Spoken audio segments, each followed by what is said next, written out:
करते हैं कोल इंडिया जो निफ्टी का टॉप गेनर बना हुआ है, यहाँ पर क्यों तेजी रही ये जानते हैं। गुड आफ्टरनून, बताइए। Good afternoon. मल्टीपल रीजंस हैं, लेकिन जो बड़ा रीजन हो सकता है, शायद बाजार को लग रहा है कि उनकी जो 6 सब्सिडरीज हैं उनमें से शायद 2 की लिस्टिंग बहुत जल्द हो सकती है। इनफैक्ट कोल इंडिया ने जब सीएनबीसी आवाज़ के साथ भी बातचीत की और एनालिस्ट लोगों के साथ भी बातचीत की, तो 2 सब्सिडरीज जो हैं इनकी, सबसे पहले भारत कोकिंग कोल BCCL और central mine and planning design institute CMPDI, ये दोनों इकाइयों की बहुत जल्द सेबी में DRHP फाइल करेगी कोल इंडिया और बहुत जल्द इनका IPO भी आ सकता है। तो कहीं ना कहीं अनलॉकिंग की उम्मीद पे बाजार में यहाँ थोड़ा बहुत उत्साह बना हुआ है।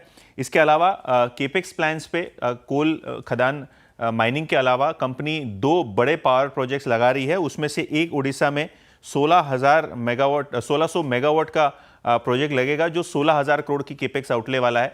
तो ओवरऑल अगर हम पावर प्लांट्स की बात करें तो कोल इंडिया क्लियरली अब माइनिंग से डाइवर्सिफाई होकर पावर जनरेशन की तरफ आ रहे हैं।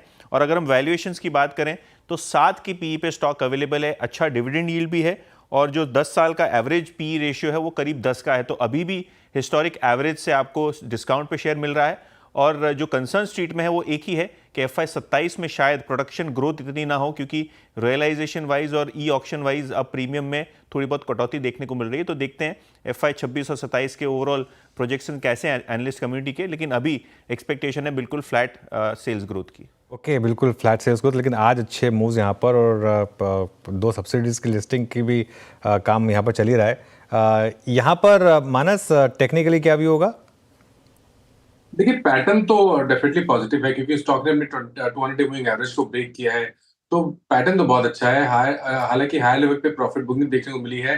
आई थिंक मेरा समझना है जो प्रॉफिट बुकिंग है वो जो मार्केट में वीकनेस है उस वजह से देखने को मिली है। अंडरटोन बुलिश है मेरे ख्याल से। अगर किसी के पास लॉन्ग पोजीशन है, आई थिंक चांस लेना चाहिए। 399 के स्टॉप लॉस से पोजीशन को होल्ड करिए। अगर ऊपर की तरफ 415 के ऊपर सस्टेन करेगा तो फिर 435 445 तक की रेंज स्टॉक दिखा सकता है। ओके, मीनवाइल मार्केट फिर डे लो पर आया और अब हम 24,700 तोड़ने को तैयार हैं।